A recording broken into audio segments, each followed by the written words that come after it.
በስመ አብ ወወልድ ወመንፈስ ቅዱስ አሐዱ አምላክ አሜን። ሰላም በመላው ዓለም የምትገኙ ውድ እግዚአብሔር ቤተሰቦች፣ የእመቤታችን የንጽሕተ ንጹሐን የቅድስተ ቅዱሳን ድንግል ማርያም ቤተሰቦች፣ የቅዱሳን ወዳጆች ሁላችሁም ኦርቶዶክሳውያንና ኦርቶዶክሳውያት በኃያሉና በገናናው በልዑል እግዚአብሔር ፍጹም ሰላምታ እንደምን ሰነበታችሁ? እንኳን ለዐቢይ ጾም አራተኛ ሳምንት በሰላም አደረሳችሁ። ይህ ከወላይታ ሀገረ ስብከት ሚዲያ ክፍል እየተዘጋጀ የሚቀርብላችሁ ማዕደ ቤተ ክርስቲያን የተሰኘው ሳምንታዊ መርሃ ግብራችን ነው። በዚህ መርሃ ግብራችን ሁለት እንግዶችን ይዘንላችሁ ቀርበናል። አንዱ እንግዳችን መምህር ልሳነ ወርቅ ጌትነት የድጓ መምህር ናቸው። የቅዱስ ያሬድን ዜማ እየቃኙልን አብረውን ይቆያሉ። ሁለተኛው ደግሞ መምህራችን መምህር ኤርሚያስ አያሌው ናቸው። እሳቸው ደግሞ መምህራችን የቃኙልንን የቅዱስ ያሬድን ዜማ ትርጉሙን ተርጉመው ምስጢሩን ደግሞ አመስጥረው ትርጓሜውን አራቀው የሚያሰሙን ይሆናል። እስከ ዝግጅታችን ፍጻሜ ድረስ አብራችሁን እንድትቆዩ በልዑል እግዚአብሔር ስም ጠይቃለሁ። የተከበራችሁ ውድ እንግዶቻችን እኛን ጥሪ አክብራችሁ እዚህ ስለተገኛችሁ በልዑል እግዚአብሔር ስምና እንዲሁ በሚዲያችን ቤተሰቦች ስም ልባዊ ምስጋናዬን አቀርባለሁ። ከዚህ በመቀጠል ወደ ዕለቱ የአራተኛው ሳምንት የመጻጉዕ ቀለም ወደሚባልበት ወደ ዕለቱ መዝሙር ነው የምንሄደው። የዕለቱን መዝሙር መምህራችን የድጓ መምህር የሆኑት መምህር ልሳነ ወርቅ እሳቸው ይቃኙልናል። ወደ እርሳቸው። ሃሌሉያ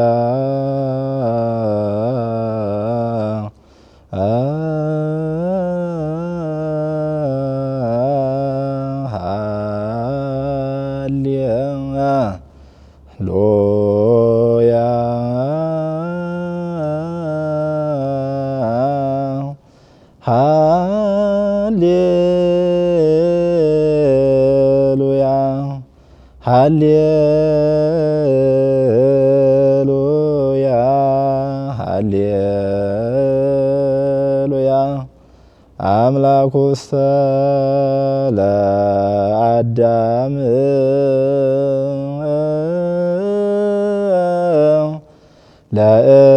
ለዕረፍት ሰንበተ ሰራ ወይቤልዎ አይሁድ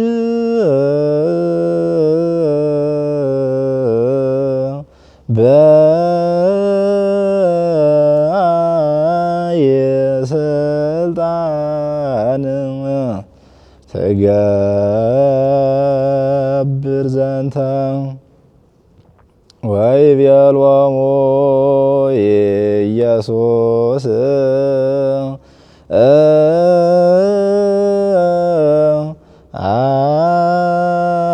አነኒ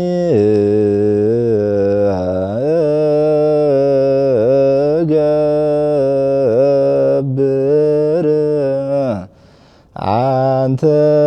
አንትሙኒ እመኑ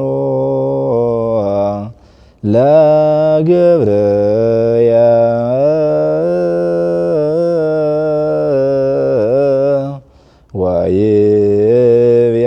ወይቤሎሙ አነ ውእቱ እግዚአ ለሰንበት እግዚአ ውእቱ ለሰንበት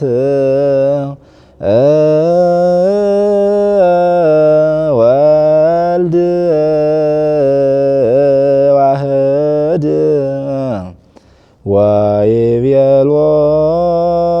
ወይቤሎሙ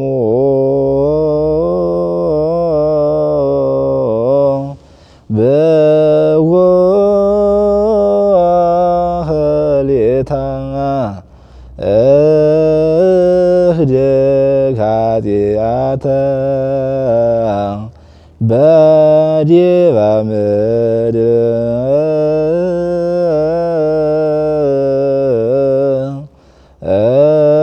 እስበክ ጌዛነ ወእክስታ እይንተ ዕውራን አቡየ ፈነወኒ። ውድ ተመልካቾቻችን የዕለቱን የአራተኛውን ሳምንት የመጻጉዕን መዝሙር መምህራችን የድጓ መምህር የሆኑት እሳቸው የቅዱስ ያሬድን ድርሰት በዜማ አሰምተውና እሳቸው ደግሞ ያሰሙንን መምህር ኤርሚያስ አያሌው በትርጓሜ ተርጉመው ደግሞ ያሰሙናል። ወደ መምህራችን። በስመ አብ ወወልድ ወመንፈስ ቅዱስ አሐዱ አምላክ አሜን። እንኳን ለአራተኛው ሳምንት በሰላም አደረሳችሁ። እንግዲህ የኔታ በሚያምር ዜማ ያሉትን የቅዱስ ያሬድን የመዝሙሩን የአማርኛ ትርጉም በነጠላው መጀመሪያ እንሰማዋለን። አምላኩሰ ለአዳም ለእረፍት ሰንበተ ሰራ። የአዳም አምላኩ ለእረፍት ቀን ሰንበትን ሰራ። ወይቤልዎ አይሁድ ባይ ስልጣን ትገብር ዘንተ። አይሁድም እንዲህ ብለው ጠየቁት፣ በማን ስልጣን ሰንበትን ትሰራለህ ይህንን ካደርጋለህ ብለው ጠየቁት። ወይቤሎሙ አነኒ እገብር አንትሙኒ እመኑ ለግብሬ። እኔ እሰራለሁ አደርጋለሁ እናንተም ስራዬን እመኑ አላቸው። ወይቤሎሙ አነ ውእቱ እግዚአ ለሰንበት፣ የሰንበት ጌታዋ እኔ ነኝም አላቸው። እግዚአ ውእቱ ለሰንበት ወልድ ዋህድ፣ የሰንበት ጌታዋ ወልድ ዋህድ እኔ ነኝ አላቸው። እስብክ ግዛነ ወእክስት አይንተ እውራን አው የፈነወኒ፣ ነጻነትን እሰብክ ዘንድ እህድግ ኃጢአተ በዲዮን፣ በምድር ላይም ኃጢአትን አስተሰሪ ዘንድ አባቴ የውራኖችንም አይን አበራ ዘንድ አባቴ ላከኝ ይላል። ይሄ እንግዲህ ነጠላው ትርጉም ሲሆን ወደ ምስጢሩ ቅዱስ ያሬድ እንግዲህ ከብሉይም ከሐዲስም አስፋፍቶ አምልቶ የቤተ ክርስቲያን አይን ብርሃን ብለን የምናምነው እሱ ነው። እንግዲህ ይሄንን ለአራተኛ ሳምንት ብሎ ደንግጎልን ወስኖልን ይሄደ ማለት ነውና ምን ለማለት ነው? አምላኩሰ ለአዳም ለእረፍት ሰንበተ ሰራ። የአዳም አምላኩ ኢየሱስ ክርስቶስ ሰንበትን ሰራ። ይህንን እየተጠቀመ ያለው ቅዱስ ያሬድ ይህንን ማለቱ የአዳም አምላክ ቅድመ ዓለም የነበረ ከአዳም በኋላ የተገኘ እንዳይደለ አዳም ሳይፈጠር የአዳም አምላክ እንደነበረ ኢየሱስ ክርስቶስ ለማለት ነው።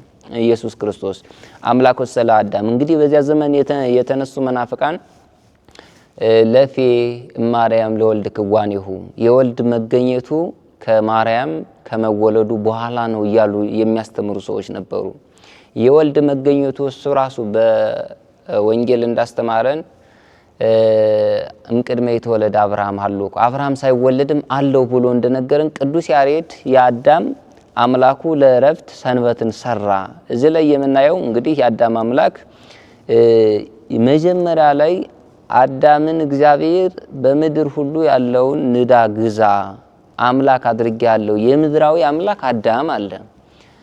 የእንስሳት የእጽዋት የአራዊት ሁሉ በጸጋ የሚገዛቸው አዳም ነው፣ አዳም ነበረ ማለት ነው። ስለዚህ የሰው ልጅ ደግሞ አምላክ ያስፈልገዋልና አምላኩ ደግሞ ኢየሱስ ክርስቶስ እንደሆነ የባህሪ አምላክ አዳምን የፈጠረ መሆኑን እዚህ ላይ በደንብ አድርጎ ያስረዳናል ማለት ነው። ሁለተኛው ላይ የምናየው ላይ ለእረፍት ሰንበተ ሰራ፣ ለማረፊያ ቀን ሰንበትን ሰራ።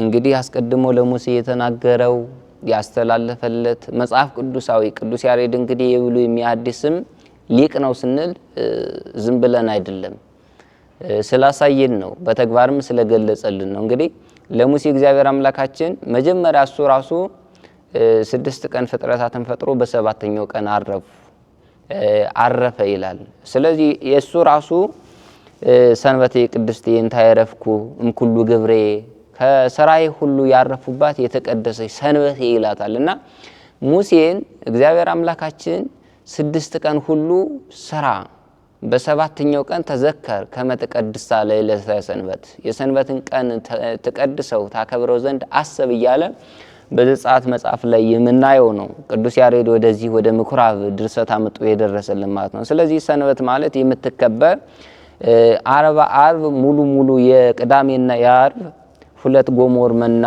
ያስገቡ። ቅዳሜ እንግዲህ በሰንበት ቀን አይሁድ ያከብሯት የነበረችዋን ሰንበት መና ሲለቅም የተገኘ ሙሴ በድንጋይ ተወግሮ በእሳት ተቃጥሎ ይሙት ብሎ ሰርቶ ነበርና ሰንበት የመንግስተ ሰማያት ምሳሌ፣ ይህ ምድራዊ ይህች ለሰማያዊ እረፍት እንደሆነች ሁሉ ለአዳም ለሙሴ ያስተላለፋት እረፍት ምድራዊ እንደሆነች ሁሉ ሰማያዊ እረፍት መንግስተ ሰማያት የማታልፍ መኖሯን ምሳሌ ነው ኢየሱስ ክርስቶስ ያስቀመጠልን ማለት ነው። እንግዲህ በዚህ ዓለም ስንኖር 6 ቀን ሰርተን በሰባተኛው ቀን ድካማችን የምናሳርፍበት ከስጋ ድካም የምናርፍበት እንደሆነ ሁሉ በዚህ ዓለም 6 ማለት 6 ቀን ሙሉ ይሄ ዘመናችን ሙሉ ሰርተን ወጠን ወርደን ጽድቅም ኃጢአትም ሊሆን ይችላል። እንግዲህ ጽድቅ ከሰራን እረፍት የምናገኝባት አንደኛዋ መንግስተ ሰማያት እንዳለች ያስረዳናል ማለት ነው። እና ይህ የአዳም አምላኩ ወደዚህ ዓለም መጥቶ ነው እንግዲህ አምላኩ ስለ አዳም ለእረፍት ሰንበተ ሰራ ወይቤልዎ አይሁድ። ያ የአዳም አምላክ ቅድመ ዓለም የነበረው በስጋ ማርያም በክበበ ትፍሥሕት በተገለጸ ጊዜ አይሁድ ተቃወሙት፣ አላመኑትም። እርሱ ወደ ወገኖቹ መጣ፣ እነሱ ግን አልተቀበሉትም ብሎ ወንጌላዊ ዮሐንስ እንደነገረን መጥቶ እንግዲህ ስራ እየሰራ እያለ በምን ስልጣን ይህንን ታደርጋለህ ብለው አይሁድ ጠየቁት። እዚህ ላይ የምናየው ነገር እንግዲህ አይሁድ እንደ ሰውኛን ያዩት ምድራዊ ሰው እንጂ ሰማያዊ ስልጣን ያለው አልመሰላቸውም። በማን ስልጣን ይህንን ታደርጋለህ ብለው ኢየሱስ ክርስቶስን ሲጠይቁት እኔ እሰራለሁ እናንተ መኑ። የኢየሱስ ክርስቶስ ስራው ምንድነው ነው? የኢየሱስ ክርስቶስ ስራው እሱ ራሱ እንዳለን ግብረ ዘውሃብከኒ ፈጸምኩ፣ በእርገት ጊዜ በጨረሰ ጊዜ ሰባዊ ስራን የሰውኛን ስራ በጨረሰ ጊዜ የሰጠኸኝን ስራ ጨረስኩ ብሎ ወደ አባቱ እንዳቀረበ እንዳመሰገነ ማለት ነው። የኢየሱስ ክርስቶስ ስራው ሰውን ማዳን ነበረ። ስለዚህ እኔ ስራዬን እሰራለሁ፣ የማዳንን ስራ አከናውናለሁ፣ እናንተ አታስቀሩኝም፣ ስልጣኑ የኔ ነው። ስለዚህ በስራዬ እመኑ፣ ስራው የሚታመን መሆኑ ስራው የኢየሱስ ክርስቶስ ስራ ሰውን የማዳን እንደሆነ እዚህ ላይ ያስረዳናል ማለት ነው። ስለዚህ አነ ውእቱ እግዚአ ለሰንበት እግዚአ ውእቱ ለሰንበት ወልድ ዋህድ፣ የሰንበት ጌታዋ እኔ ነኝ። እንግዲህ እሱ ራሱ የሰንበት ጌታ እንደሆነ ሰንበትን የፈጠረ የእረፍት ቀን የሚሰጥ እንደሆነ እዚህ ላይ ያስረዳናል ማለት ነው። እና እግዚአ ውእቱ ለሰንበት ወልድ ዋህድ፣ ተቀዳሚ ተከታይ የሌለው ኢየሱስ ክርስቶስ የአብ የባህሪ ልጁ የሰንበት ጌታዋ ነው አለ። እንግዲህ እዚህ ላይ ደግሞ የሚያስረዳን የኢየሱስ ክርስቶስ አባት አንድ እንደሆነ የአባቱ ደግሞ ሌላ ልጅ እንደሌለው አንድያ ልጁ እንደሆነ ይህንንም ሐዋርያው በመልእክቱ ላይ እግዚአብሔር ዓለምን እስመ ከመ ዘአፍቀሮ እግዚአብሔር ለዓለም ዓለምን እንዲህ ወዶታልና እግዚአብሔር ወዶስ ምን አደረገለት ትለኝ እንደሆነ ወፈነወ ወልዶ ዋህደ ዘያፈቅር፣ ተቀዳሚ ተከታይ የሌለው ልጁ ኢየሱስ ክርስቶስን ውረድ ተወለድ ሞት ተሰቀል ብሎ ወደዚህ ዓለም ላከው ያለውን ቅዱስ ያሬድ ወልድ ዋህድ ሌላ ልጅ የሌለው ማለት ነው፣ ለሱም ሌላ አባት የሌለው እንደሆነ እዚህ ላይ በደንብ አድርጎ አስቀምጦልናል ማለት ነው። እና ካለ በኋላ ቅዱስ ያሬድ አሁንም ብውህ ሌተ እድግ ኃጢአተ በዲበ ምድር እስብክ ግዛነ፣ በዚህ በምድር ላይ ነፃነትን ሰብክ ዘንድ በምድር ላይ ኃጢአትን አስተሰርይ ዘንድ ስልጣን አለኝ አላቸው። እንግዲህ አይሁዳውያን የነበሩ ሊቃነ ካህናት ይህንን የሚጠይቁት በምድር ላይ ኃጢአትን ማስተሰርይ የነሱ አይቻላቸውም ነበር። ቢቻላቸውም የራሳቸውንና የሕዝቡን ኃጢአት ይዘው መስዋዕት አቅርበው መስዋዕቱን የሚያስተሰርየው እግዚአብሔር ነበረ። ኃጢአታቸውን የሚያስተሰርየው እግዚአብሔር ነበር፣ መስዋዕቱን ተቀብሎ ማለት ነው። መስዋዕት ስለ ሕዝቡም ስለ ራሳቸውም መስዋዕት ያቀርባሉ፣ የኃጢአት መስዋዕት ማለት ነው። ስለዚህ የራሱን ሊቀ ካህናት መስዋዕት ያቀርባል፣ ራሱ ደግሞ የሕዝቡንም ኃጢአት መስዋዕት ያቀርባል ማለት ነው። ኢየሱስ ክርስቶስ ግን ራሱ መስዋዕት ለሊሁ ሰዋይ ወለሊሁ ተሰዋይ ወለሊሁ መስዋዕት፣ ራሱም አቅራቢ ራሱም ተቀራቢ ራሱም ተቀባይ ነው እንዳለን ሊቁ እንዳነገረን። ስለዚህ ኢየሱስ ክርስቶስ በምድር ላይ ኃጢአትን ይቅር የሚል የባህሪ አምላክ እንደሆነ ነው የነገራቸው። ሰው በምድር ላይ ኃጢአትን ይቅር ሊል አይቻለውም ወይ እግዚአብሔር ይፍታ ብሎ አባቶቻችን በእግዚአብሔር ስም ይቅር ሊሉ ይችላሉ። የዛ ጊዜ ግን የነበሩት መስዋዕት ያቀርባሉ እንጂ ኃጢአትን ማስተሰሪያ አልተቻላቸውም። ብዙ ዘመን እንግዲህ በኃጢአት ታስረው እየኖሩ መስዋዕት እያቀረቡ እየሰዉ ኃጢአታቸው ራሱ ይቅር የተባሉት እንኳን ከሲኦል ሊያድናቸው አልቻለም። ኢየሱስ ክርስቶስ ግን በምድር ላይ ኃጢአትን አስተሰርይ ዘንድ ለኔ ስልጣን አለኝ አላቸው። እክስት አይንተ ዕውራን የዕውራኖችንም አይን አበራ ዘንድ አባቴ ላከኝ አላቸው። እንግዲህ ኢየሱስ ክርስቶስ እያለ ያላቸው እሱ እነሱ ደቀ መዛሙርቶቹ ፈሪሳውያን እንዳንጎረጎሩብህ አልሰማህምን አሉት ሲያስተምር። አይ እነሱን ተዋቸው ህድግዎሙ ለእሉ አምህርተ ዕውራን፣ እርሱ ራሱ እውር አላቸው። እንደገና ደግሞ የዕውሩን ዓይን ልገልጥ መጣሁ አለ። አባቴ ላከኝ አለ። እርሱን ህድግዎሙ ለእሉ አምህርተ ዕውራን፣ እውር ለእመመርሃ ክልኤሆሙ ይወድቁ ለእመመርሁ ክልኤሆሙ ይወድቁ ውስተ ግብ፣ እውርን እውር ቢመራው ሁለቱም ተያይዘው ገደል ይገባሉ አላቸው። ኢየሱስ ክርስቶስ እንግዲህ ጆሮ ላለው መስማት ለሚችል ዕውራነ ሥጋ በሥጋ የታወሩትን በተአምራት ደግሞ በነፍስ የታወሩትን ደግሞ በትምህርት ላድን የመጣው አባቴ የላከኝ እኔ ነኝ አለ። እዚህ ላይ እንግዲህ በአባቱ መላክ ኑሮ ሳይሆን ፈቃዳቸው ሰውን ለማዳን የአብ የወልድ የመንፈስ ቅዱስ ፈቃዳቸው አንድ መሆኑን ነው። ይህን ቅዱስ ኤፍሬም እስመ በፈቃዱ ወበስምረታሁ ወመንፈስ ቅዱስ መጻው አዳነነ መጥቶ ማዳንን ብሎ አስቀምጦልናል ማለት ነው። እና ኢየሱስ ክርስቶስ ወደዚህ ዓለም መጥቶ ይህንን ታምራት ያደረገውን ሕገ ተሰቦ የፈጸመውን ቅዱስ ያሬድ እንግዲህ የቅዱስ ያሬድ ድርሰት ትርጓሜም ነው ምስጢርም ነው፣ ሁሉን ነገር ድርሰቱ ያካተተ ነው ማለት ነው። እና ይህንን የመሰለ ኃይለ ቃል ነው ቤተክርስቲያን በአራተኛው ሳምንት መዝሙር ብላ የምትዘምረው የምታመሰግነው። መጽሐፍ ቅዱሳዊ ውጭ አይደለም፣ ሁሉም ከመጽሐፍ ቅዱስ የተወሰደ አንዳችም ከሌላ ያልመጣ መጽሐፍ ቅዱሳዊ ድርሰታችንን ቅዱስ ያሬድ እንደዚህ ብሎ አምልቶ አስፍቶ ተናግሮልናል ማለት ነው። ቃልዎት ያሰማልን መምህራችን። ውድ ተመልካቾቻችን እንግዲህ መምህራችን የቅዱስ ያሬድን አራተኛ ሳምንት ላይ ያለውን የመዝሙሩን ሀሳብ ሰፋ አድርገው አብራርተውልናል። እንግዲህ ይህንን የምትመለከቱ ሁላችሁም በመላው ዓለም የምትገኙ ውድ ተመልካቾቻችን የዩቲዩብ ቻናላችንን ሰብስክራይብ፣ የቲክቶክ እና የፌስቡክ ገጾቻችን ደግሞ ፎሎ በማድረግ በሁሉም የሚዲያ ገጾቻችን ሀሳብ አስተያየታችሁን መስጠት ትችላላችሁ። ከዚህ በመቀጠል የሚሄደው ወደ ሁለተኛው በእለቱ የሚባለውን የእዝሉን ቃለ እግዚአብሔር መምህራችን ሊሉና ወደ እሳቸው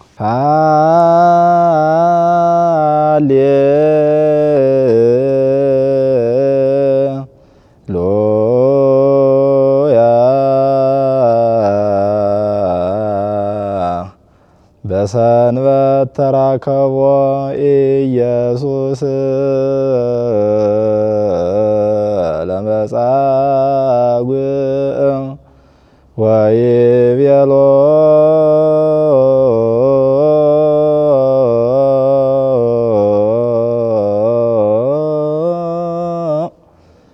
ተንሥእ ንሣእ ዓራተከ ተሃድገ ለከ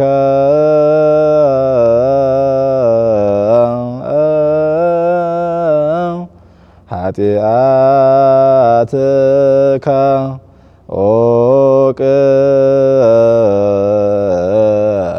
የተአብስ ወእምዝ ዘያኪ ይርከብከ ታንሲኦ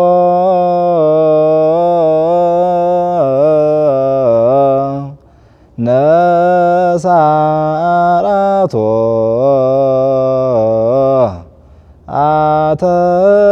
አተወቤቶ ውእቱ መጻጉዕ።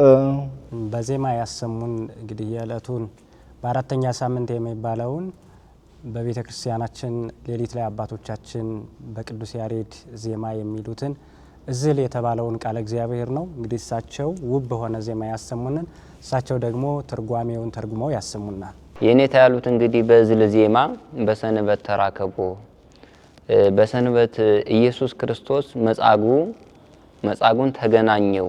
ወይቤሎ ተንሥእ ንሣእ ዓራተከ ተሃድገ ለከ ኃጢአትከ፣ ኃጢአትህ ተሰርዮልሃል፣ አልጋህን ተሸክመህ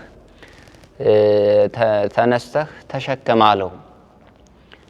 ወእውቅ የተአብስ ወይም ዘይአኪ ኢይርከብከ፣ ከዚህ የበለጠ እንዳያገኝህ ዳግመኛ እንዳትበድል አስተውል እወቅ አለው። ተንሥኦ ነሣእ ዓራቶ አተወ ቤቶ ውእቱ መጻጉዕ፣ ያ በሽተኛም አልጋውን ተሸክሞ ወደ ቤቱ ገባ ይላል። እንግዲህ ይህ ነጠላው ትርጉም ነው።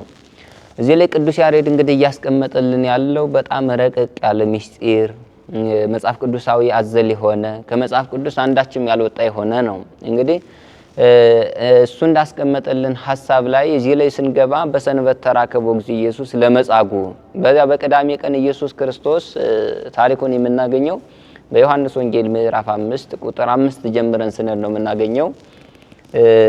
ኢየሱስ ክርስቶስ የበሽተኞች ሰፈር የሚጠመቁበት በዚያ ወራት እያስተማረ ሲሄድ በሰንበት ቀን አልፎ ሲሄድ መጻጉዕ የሚባል 38 ዓመት የተኛ ዘ38ቱ ክረምት እምዘደዌ ይላል። ከታመመ 38 ዓመት የሞላው ካልጋው የተጣበቀ እንደ ተዋን ካልጋው ተጣብቆ ተኝቶ ድህነትን ይጠባበቅ የነበረ ፈውስን ይጠባበቅ የነበረ በኦሪት ጊዜ እንግዲህ የአባቶቻቸው ታሪክ በአባቶቻችን ጊዜ ነበር እንጂ በእኛ ጊዜማ ምን ፈውስ አለ እንዳይሉ እግዚአብሔር መጥቶ እንደሚያድናቸው ፍጹም ተስፋ እንዳይቆርጡ ከአረማውያን ሰፈር እንዳይገቡ አንዳንድ ታምር ያደርግላቸው ነበርና በሰንበት ቅዳሜ እንዘ ይወርድ መልአከ እግዚአብሔር መልአክ ወርዶ ሆውን ሲነካው ሆው ይናወጻል። ቀድሞ የገባ አንድ ሰው ብቻ ይድን ነበር።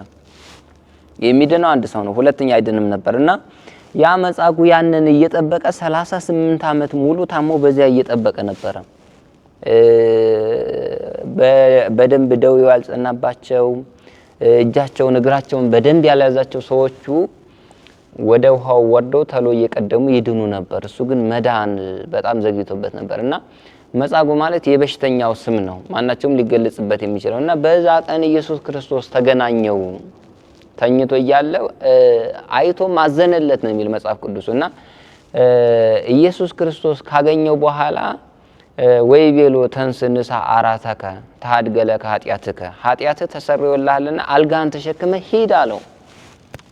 እንግዲህ መጻጉዕ እያሰበ የነበረው ሲያየው ልትድን ትወዳለህ ሲለው እንደው መጻጉዕ ተረድቶ የነበረ ሲያየው የ30 ዓመት ብላቴና ነው፣ ጉልበት አለው፣ ተሸክሞ ወስዶ ከሆው ያደርሰኛል ብሎ ነበር። ወይም ብዙ ሰው ይከተለው ነበርና ከዚህ ያድነኛል እያለ ነበር። ኢየሱስ ክርስቶስ ግን የሚያድንባቸው እንግዲህ በዘፈረ ልብስ፣ በነቢብ፣ በገሲስ፣ በሐልዮ እነዚህን በመሳሰሉ ነገር ኢየሱስ ክርስቶስ በነቢብም በገቢርም ያድናቸው ነበርና ይሄንን መጻጉዕን አስቦ በመናገር ያዳነው ሳይዳስሰው መራቅን ትፍ ብሎ ጭቃ ሳይቀበው አልጋውን ተሸክመ ሂድ አለው። ኢየሱስ ክርስቶስ ፍጹም አዳኝ እንደሆነ ሌሎች የሚያድኑት እንግዲህ በዚህ ቀን እያሉ በዚህ ሰዓት በተቆራረጠ ጊዜ ፈጽሞ ሊድኑም አይችሉምና ኢየሱስ ክርስቶስ ፈጽሞ እንዳዳነው ለማጠየቅ አይደለም በእግር ሂድ ሳይሆን ያለው አልጋህን ተሸክመ ሂድ አለው። እንግዲህ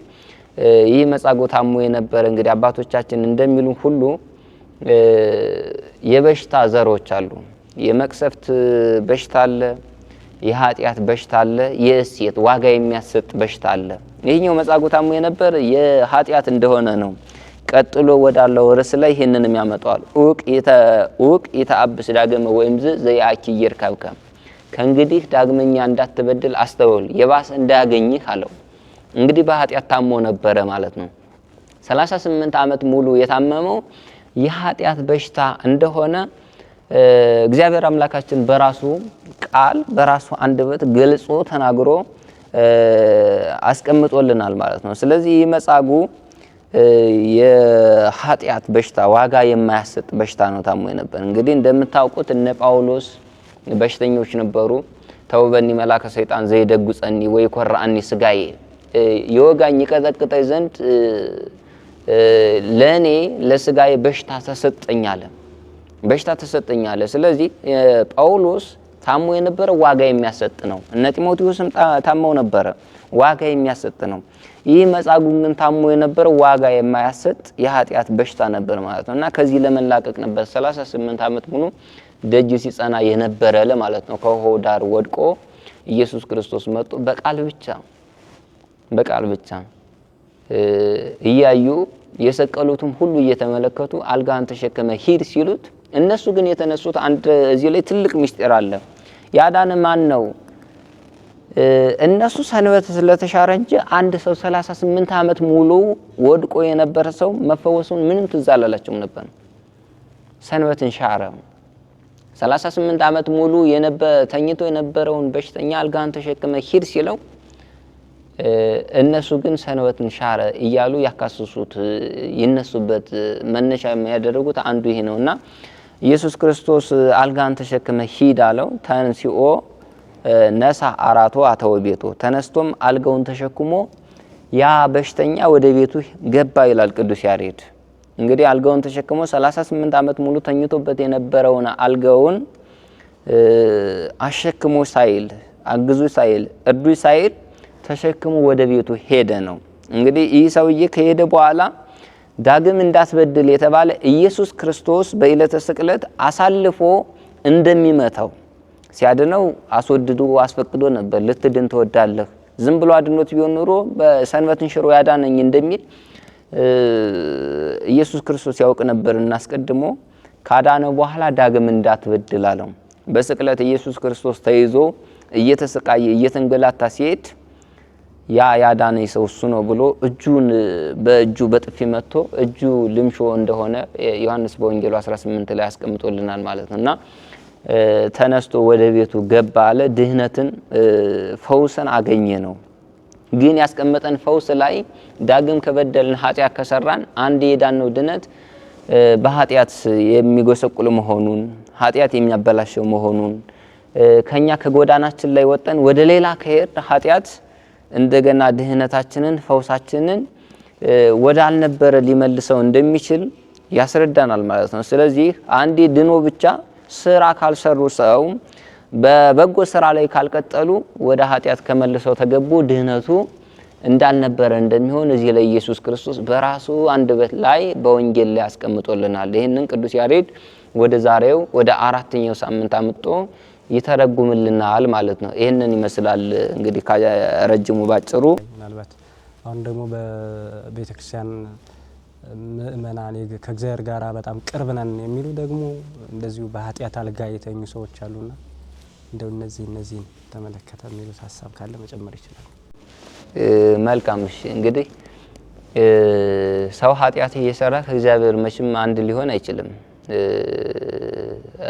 ግንኙነትም ሊኖረው አይችልም። ኃጢአት ማለት ከዲያብሎስ ጋር ግንኙነት ያለን ነው። ጾም፣ ጸሎት፣ ጽድቅ ማለት ደግሞ ከእግዚአብሔር ጋር የምታገናኝ መስመር ናት ማለት ነው። እና ብዙ ጊዜ ሰው አንዴ በዳነው ብቻ በጸጋው ብቻ ድኖ ኃጢአት ከሰራ ድነሃል አይባልም። አንዴ ኢየሱስ ክርስቶስ የሞተልንን ሞት እኛ በጎዳና ላይ ያስቀመጠን ኢየሱስ ክርስቶስ እንግዲህ ያመነ የተጠመቀ ይድናል እየዳነም ይሄዳል ነው እና ይህ ኢየሱስ ያስቀመጠልን ትልቁ ሐሳቡ ምንድነው ሲባል ሰው በኃጢአቱ ምክንያት ዳግም ተበደለ፣ ዳግም ኃጢአት ከሰራ፣ ዳግም ወደ ዓለማው ከተመለሰ ሐዋርያው ቅዱስ ጴጥሮስ እንዳስቀመጠ ወሐራውያን የተሐጺባ ዲባ ቦአት ዲበ ጸፍር አሳማ ከታጠበች በኋላ ከነጻች በኋላ አሳማ ቆዳዋ ስስ ነውና የፀሐይ ሲሰማት እንደገና በጭቃ ላይ ትንከባለላለች አለ። ይህ እንግዲህ መጻጉዕ የደረሰበትም አንዱ ትልቁ ይሄ ነው እና ሰው ንስሐ ገብቶ ድነት ጎዳና ላይ ድህነትን ፈጽሞ ተመልሶ ወደ ጭቃ ወደ ኃጢአት ከወደቀ እንደዛች አሳማ በጭቃ ታጥቦ በጭቃ ማለት ነው እና ስለዚህ እኛ ጽድቃችን የሚባለው እለት ከእለት የምንሰራው ስራ፣ እለት ከእለት የምናከናውነው ጸሎት፣ እለት ከእለት የምንጾመው ጾም ይህ በጽድቅ ጎዳና ላይ እንድንመላለስ ያደርገናል። ጾማችንን ፈተን ጸሎታችንን ፈተን እለት እለት እንሰራው የነበረው የጽድቅን ስራ ግን ትተን ካገኘን ወደ ተመለሰ ግብራችን ወዳልሆነ ስራችን እንመለሳለን ማለት ነው እና እኛ የቤተ ክርስቲያን ቅርቦች ነን።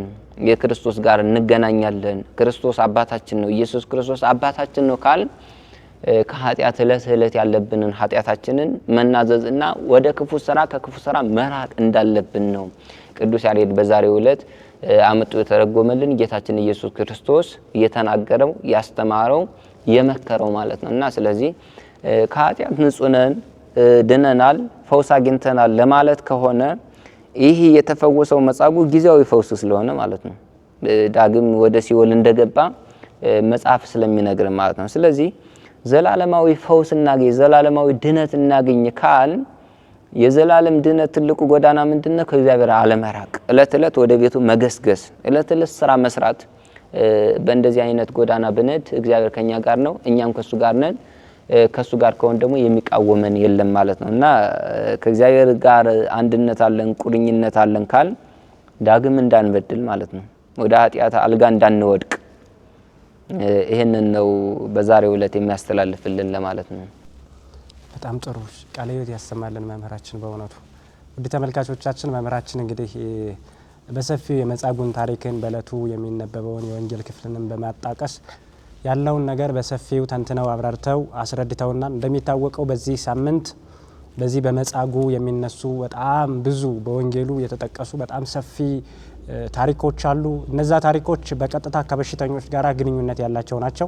መድኃኔዓለም ክርስቶስ ለብዙ ዘመናት በብዙ መከራ ይሰቃዩ የነበሩ ሰዎችን መልስ እንደሰጣቸው ያመላክታል። ቤተሰብ የረሳቸውን 38 ዓመት ሙሉ ቤተሰብ ረስቶት ዘንግቶት የነበረውን ሰው ግን እግዚአብሔር ሳይዘነጋው በ38 ዓመቱ ወደዛ ሰውዬ ሂዶ ይኖርባት የነበረችዋን የብረት አልጋ ተሸክሞ እንዲሄድ ማድረጉን የምንመለከትበት የታሪክ ክፍል ነው። እንግዲህ እግዚአብሔር መቼም ቢሆን ያው በህመም ውስጥም በችግር ውስጥም ያሉትን ሰዎች ሰው ቢዘነጋቸው እንኳን እግዚአብሔር እንደማይዘነጋቸው የሚያመላክት መሆኑን ነው መምህራችን በሰፊው የገለጹልን። ውድ ተመልካቾቻችን ይህ የማዕደ ቤተክርስቲያን የተሰኘው ፕሮግራማችን ነው። ይህ ፕሮግራም የሚተላለፍላችሁ የጨጌ ሚዲያ ክፍል ነው። ጨጌ ሚዲያ የወላይታ ሀገረ ስብከት ሚዲያ ነው። ይህንን ሚዲያ ሰብስክራይብ፣ ላይክ እና ፎሎ ሼር በማድረግ ለሌሎችም ኦርቶዶክሳውያን እንዲደርስ የበኩላችሁን ድርሻ እንድትወጡ በቅድስት ቤተክርስቲያን ስም እየጠየቅኩ ወደ መጨረሻው ክፍል እንሄዳለን። መጨረሻው ክፍል እስመ ለዓለም የሚባለው ነው በቤተክርስቲያናችን። ስለዚህ በእለቱ የሚባለውን በአራተኛው ሳምንት የሚባለውን የእለቱን እስመ ለዓለም መምህራችን የድጓ መምህር የሆኑት መምህር ልሳነ ወርቅ በዜማ ይቃኙልናል። ወደ እርሳቸው። እስመ ለዓለም ምሕረቱ በሰንበት ምህሮሙ ወይቤሎሙ ብዙኃን አምኑ አነ ውእቱ ፍኖተ ጽድቅ ወሕይወት ዘየአምን ብየ ኢይሬእያ ለሞት አቡየ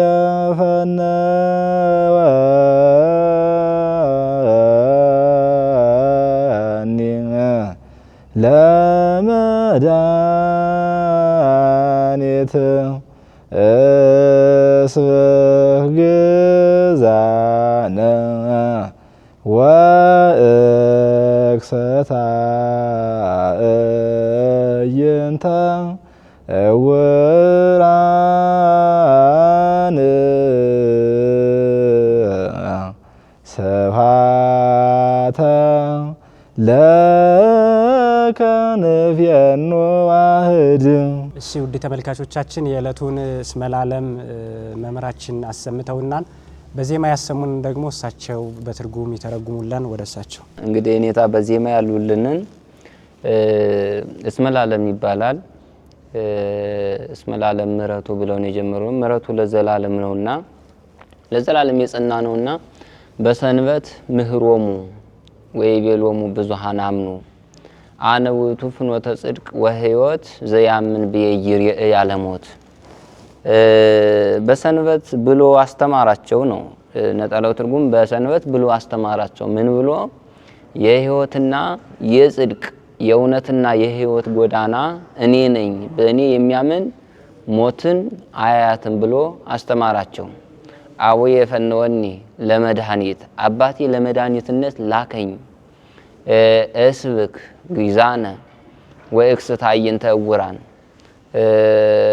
ነጻነትን ሰብክ ዘንድ የዕውራኖችንም ዓይን አበራ ዘንድ አባቴ ላከኝ። ስብሐተ ዋህድ ንፌኑ፣ አንድ የሆነ ምስጋና ከአብ ከባህሪ አባቱ ከአብ ከመንፈስ ቅዱስ ጋር ለሱ እናቀርባለን ነው የሚለው። እንግዲህ ይሄ ነጠላው ትርጉሙ ሲሆን ቅዱስ ያሬድ እንደዚህ ብሎ የተናገረበት እስመላለም ብሎ የሰየመበት ብዙ ምስጢር አለው። ከረጅሙ ባጭሩ ለመሄድ ያህል ነው እና ኢየሱስ ክርስቶስ እንግዲህ እያስተማረ እያለ በሰንበት ምህሮሙ በቅዳሜ በዕለተ ሰንበት በቀዳሚት ዕለት ሊቃውንት አባቶቻችን እንዳስቀመጡልን ሁለት ሰንበታት አሉ። አንዱ ቅዳሜ ሁለተኛው እሁድ ይባላልና በዚህ በቅዳሜ ቀን እያስተማረ ሲሄድ እያስተማረ ብዙዎች አመኑበት። የባህሪ አምላክ መሆኑን ሰው ሊያድን መምጣቱን እርሱ ምንም ያልጎደለበት ዝቅ ብሎ የሰው ስጋ መልበሱን አመኑበት ነው። እሱም ካመኑበት በኋላ አነ ውእቱ ፍኖተ ጽድቅ ወሕይወት ዘያምን ብየይር ያለሞት እኔ የሕይወትና የጽድቅ ጎዳና ነኝ፣ በእኔ የሚያምን ሞትን አያያትም አለ። እንግዲህ ኢየሱስ ክርስቶስ በወንጌል ላይም የተናገረው ነው። ቅዱስ ያሬድ ወደዚህ አምጦ የደረሰልን ማለት ነው። እኔ ሕይወትና መንገድ ነኝ፣ ከኔ በቀር ወደ አብ የሚመጣ የለም ብሎም ራሱ ነግሮልናል። እና እንግዲህ ሞትን ማየት መስማትና ራስ ላይ ተግባር ላይ ማዋል ሶስቱ የተለያዩ መሆኑን ነው ኢየሱስ ክርስቶስ እያልን ያለን። ሶስት ሞት እንዳሉ የስጋና የነፍስ የህሊና ሞት አሉ እና የነፍስ ሞት ነው ያስተላለፈልን ያለን። በእኔ የሚያምን ሞትን አያያትም ማለት መጀመሪያ ከመሞት በፊት ማየት የሚባል ነገር አለ። ከማየት በፊት ደግሞ መስማት የሚባል ነገር አለ።